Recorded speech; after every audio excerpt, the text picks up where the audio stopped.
Olá a todos e todas, eu sou a Naná de Souza. Estamos aqui com Fernanda Nasciuti, líder de prática de Direito Trabalhista da BMA Advogados. Seja muito bem-vinda, Fernanda. Obrigada, é um prazer falar com você.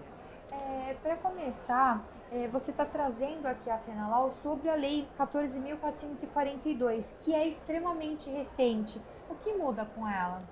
Isso, a lei trata principalmente, na verdade, ela trata de teletrabalho e trata também de questões relacionadas ao vale alimentação, mas aqui no Congresso a gente se limitou ao tema do teletrabalho.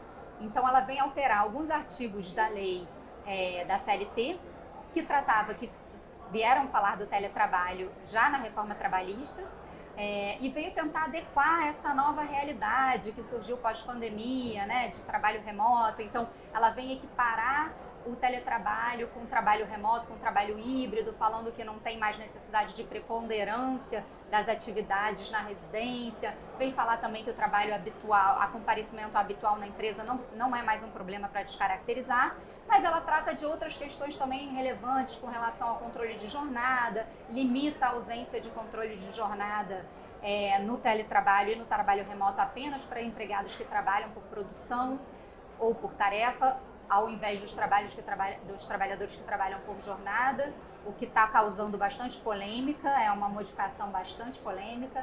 E outras questões também, endereçando que vai prevalecer a norma coletiva do estabelecimento no qual o empregado estiver vinculado, mesmo que ele trabalhe em outros lugares, relacionando também a questões de trabalhador que opta por trabalhar no exterior, dizendo que passa a ser aplicada a lei brasileira se ele for por opção própria, mesmo que ele esteja trabalhando no exterior. Então trata principalmente do trabalho híbrido, desses problemas que vieram no pós-pandemia com a adoção maior do trabalho remoto pelas empresas. Você está trazendo aqui, né, para a FENALAW, para o painel, sobre os aspectos relevantes e os desafios dessa lei, né? Então fala um pouco a respeito do que você também está trazendo aqui. São muitos, na verdade, porque principalmente relacionados a essa questão do controle de jornada, né? Isso foi uma novidade porque o teletrabalho antes estava isento do controle de jornada, então os empregadores já estavam aplicando um trabalho remoto, um trabalho híbrido sem controlar, e aí veio essa lei e disse que não, seria só os trabalhadores por produção. Então esse está sendo um grande desafio das empresas em definir o que é por produção. Muitas empresas estão voltando atrás, tentando fazer o controle, mas tem uma dificuldade enorme de fazer esse controle, né? Você vai colocar uma câmera nos computadores, você vai ficar filmando os empregados enquanto eles estão trabalhando, como é que você fiscaliza isso? A própria questão da confidencialidade de dados, né, segurança da informação, onde esse empregado está acessando o computador, porque agora não é só trabalho na residência, é em qualquer lugar. Então, assim, ele pode acessar o trabalho de um cybercafé, por exemplo, e aquelas informações da empresa estão ali na tela, ele pode estar gravando uma reunião, o que fazer em relação a isso? O próprio empregado que vai para o exterior, ok, se aplica a lei brasileira, mas eu aplico aqui, eu tenho vários benefícios, plano de saúde, vale alimentação. Como é que eu concilio esses benefícios para alguém que está fora do país? Eu tenho obrigações também de exames médicos periódicos, exame admissional, exame demissional. Como é que eu vou fazer esses exames com o empregado que está fora?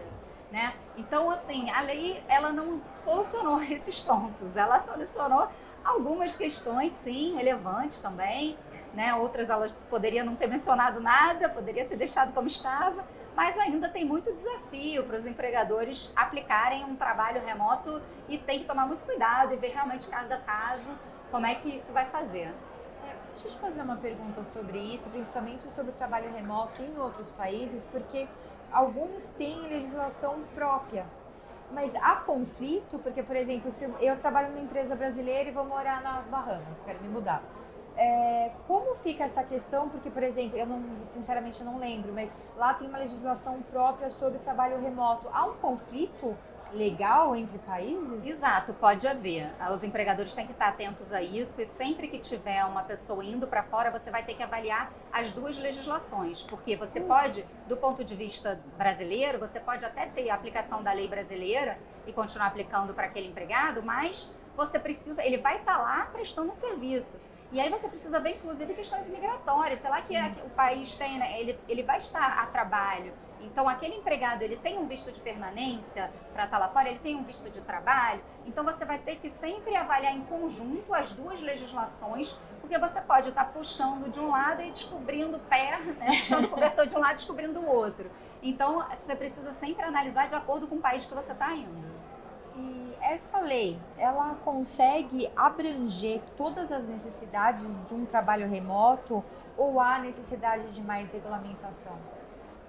Na verdade, há necessidade sim de regulamentação adicional. A lei o teletrabalho já começou a ser regulado na reforma trabalhista, né, como eu falei, lá em 2017. Aí veio essa lei para tentar, e o projeto de lei tinha várias outras medidas, mas acabou que não foram aprovadas e a lei passou praticamente idêntica como veio a medida provisória.